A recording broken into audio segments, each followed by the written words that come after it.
Hello everyone, welcome to BSP pharmacy. BSP pharmacy में आपका स्वागत है। तो कैसे हैं आप सब? आई होप आप सब बहुत ही ज्यादा अच्छे होंगे।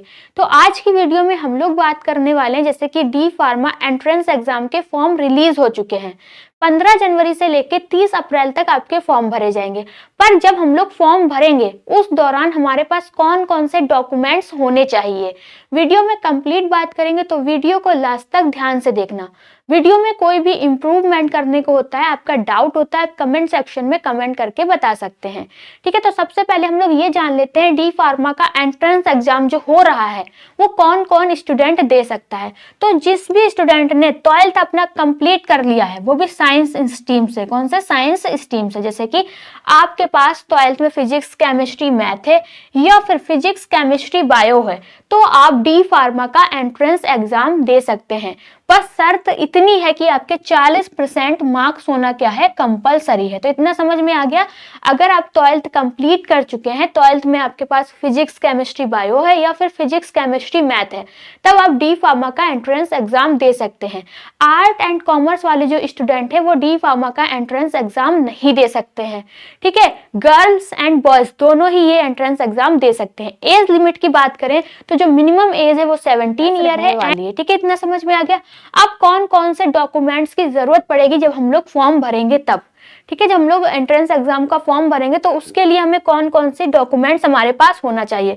तो सबसे पहला हो गया आपका फॉर्म। ठीक है, जब आप फॉर्म भरेंगे तो आपको फॉर्म की जरूरत होगी। उसके बाद आपके पास 2 फोटो होने चाहिए जो कि आपके क्या होंगे, अपलोड होंगे। ठीक है, फिर आपके साइन होने चाहिए। जो साइन आपने हमेशा से यूज करते आ रहे हैं, जैसे कि हिंदी में आप अपना नाम लिख रहे हैं, अपने साइन कर रहे हैं, तो आपको हिंदी में ही वहां पे साइन करने हैं। जैसे भी आप साइन करते हैं वैसे आपको क्या करने हैं, अपने साइन करने हैं। फिर हाई स्कूल की मार्कशीट आपके पास होनी चाहिए। ठीक है, हाई स्कूल की मार्कशीट होनी चाहिए। उसमें आपको नेम देख लेना है कि आपका क्या नाम पड़ा है। ठीक है, आपका सरनेम लिखा है या फिर नहीं लिखा है। अगर हाई स्कूल की मार्कशीट में आपके नाम के आगे नाम के पीछे सरनेम लिखा है, ठीक है, तो आपको सरनेम अपना फॉर्म में लगाना है। अगर सरनेम नहीं लिखा है आपकी 10th की मार्कशीट में, तो आपको अपना सरनेम नहीं लगवाना है वहां पे।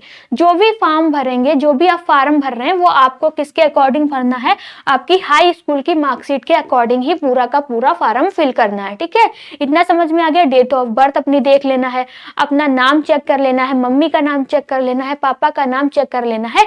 जो भी आपका हाई स्कूल की मार्कशीट में लिखा है, आपकी मम्मी का नाम, पापा का नाम, आपका नाम, डीओबी, उसी हिसाब से आपको अपने फॉर्म को भरना है। उसके बाद मोबाइल नंबर आपका होना चाहिए। ठीक है, मोबाइल नंबर दुकान वाले का नहीं लगाना है, ना ही ईमेल आईडी दुकान वाले की लगाना है। जो आपका अपना पर्सनल मोबाइल नंबर है, जो आपकी ईमेल आईडी, उसी को आपको क्या करना है, फॉर्म में भरना है। ठीक है, फॉर्म में भरना है। आपका अपना मोबाइल नंबर होना चाहिए और अपनी ही ईमेल आईडी होनी चाहिए। ठीक है, दोनों चीजें समझ में आ गई। दुकान वाले का मोबाइल नंबर और दुकान वाले की ईमेल आईडी आपको नहीं लगानी है, क्योंकि इस पे आपकी ओटीपी आएगी जब आपकी काउंसलिंग होगी। ठीक है, तब भी आपको क्या होगा, इस मोबाइल नंबर की और इस ईमेल आईडी की जरूरत पड़ेगी। आपको मोबाइल नंबर या फिर ईमेल आईडी ऐसी भी नहीं लगाना है जो बंद पड़ी हो, जो आपकी चल रही है। ठीक है, जो भी आपका मोबाइल नंबर है जो चल रहा है और हमेशा चलता रहे, ऐसी ईमेल आईडी लगाना है जो चल रही है और हमेशा चलती रहे। ठीक है, उसी ईमेल आईडी और मोबाइल नंबर का यूज करना है, क्योंकि ये मोबाइल नंबर और ईमेल आईडी की जरूरत अभी आपको नहीं, फॉर्म भरते समय ही नहीं होगी। जब आपकी काउंसलिंग होगी, आपका एडमिशन होगा, तब भी इस मोबाइल नंबर और आपके ईमेल आईडी पे ओटीपी जाएगी, तब आपको बताना पड़ेगा। उसके बाद कैटेगरी सर्टिफिकेट, मतलब अगर आपके पास जाति प्रमाण पत्र है तो आपको क्या करना है, अपना जाति प्रमाण पत्र भी संभाल के रखना है। तो इतने से डॉक्यूमेंट्स की आपको जरूरत पड़ेगी। मतलब जब आप फॉर्म भरते हैं तो वहां पर आपके ज्यादा डॉक्यूमेंट्स की जरूरत नहीं पड़ती है। आधार कार्ड का आपका नंबर मांगा जाएगा, तो आपको आधार कार्ड नंबर भी आपको याद रखना है। ठीक है, कौन कौन से डॉक्यूमेंट्स की जरूरत आपकी तब पड़ती है जब आपकी काउंसलिंग होती है। ठीक है, एडमिशन के दौरान आपके ज्यादा डॉक्यूमेंट्स की जरूरत पड़ती है। फॉर्म भरते समय आपके इतने से ही डॉक्यूमेंट्स जरूरत होंगे। क्या, सबसे पहला क्या है, आपका फॉर्म। ठीक है, उसके बाद फोटो और साइन, ये आपके क्या होंगे, अपलोड होंगे। फॉर्म में लगाए नहीं जाएगा, फोटो अपलोड होगा। फिर है आपकी हाई स्कूल की मार्कशीट। ठीक है, mobile number, email ID, category, अगर आपके पास ईडब्ल्यूएस सर्टिफिकेट है, अगर आप जर्नल कैटेगरी से बिलोंग करते हैं तो आपको ईडब्ल्यूएस सर्टिफिकेट को लगा देना है। ठीक है, और आधार कार्ड आपका, इतना बस आपके पास होगा भी। अगर आपका आधार कार्ड में जो भी आपको अपडेट कराना है तो अभी आप अपडेट करवा सकते हैं।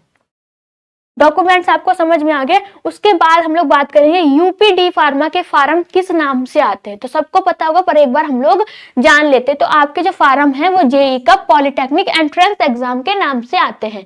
जब आप फार्म भरेंगे तो आपको कौन सा ग्रुप सिलेक्ट करना है, ग्रुप ई को सिलेक्ट करना है। फार्म कौन सी वेबसाइट पर आते हैं, तो फार्म जो है आपके www.jeicop.admission.nic.in की वेबसाइट पर आते हैं। कितने सब्जेक्ट आपके पूछे जाएंगे, अभी जो फार्म है वो आपका कब से कब तक भरा जाएगा, तो फार्म आपका 15 जनवरी से लेके 30 अप्रैल तक भरा जाएगा। कब से कब तक भरा जाएगा, तो फार्म आपके 15 जनवरी से लेके 30 अप्रैल तक भरे जाएंगे। फीस कितनी है, तो जर्नल और ओबीसी वाले की जो फीस है वो 300 रुपए है। एससी एसटी कैटेगरी वालों की फीस जो है वो आपकी 200 रुपए है।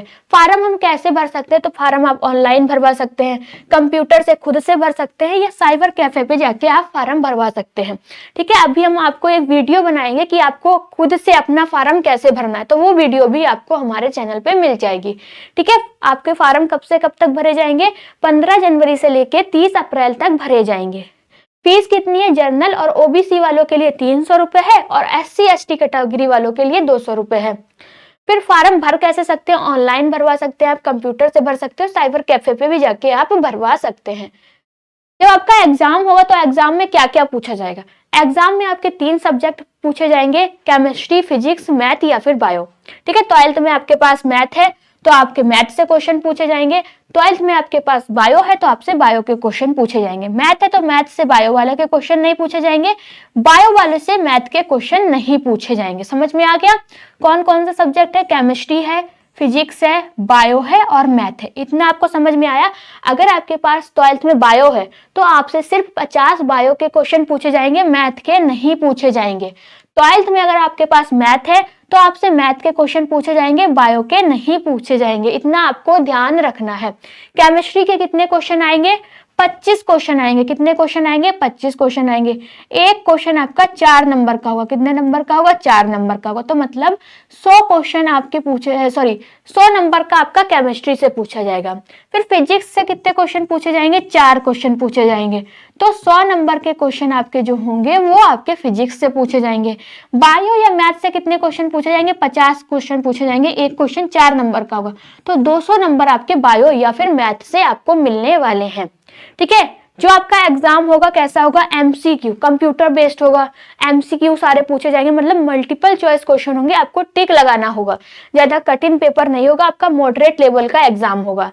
हिंदी इंग्लिश दोनों में ही आपका पेपर देखने को मिलेगा। ठीक है, निगेटिव मार्किंग नहीं है। पूछा कहाँ से जाएगा, जो भी आपने 11th में पढ़ा है, जो भी आपने 12th में पढ़ा है, बस उसी से आपका एग्जाम में देखने को मिलेगा। अब अगर आपका कोई और भी डाउट होता है तब आप कमेंट सेक्शन में कमेंट करके पूछ सकते हैं। ठीक है, इतना सब कुछ आपको क्लियर हो गया, सब कुछ क्लियर हो गया। अगर कोई भी डाउट होता है तब आप कमेंट सेक्शन में कमेंट करके पूछ सकते हैं। और वीडियो कैसी लगी, वीडियो अच्छी लगी हो तो लाइक करें, कमेंट करें और हमारे चैनल को सब्सक्राइब करें। वीडियो को लास्ट तक देखने के लिए थैंक यू सो मच।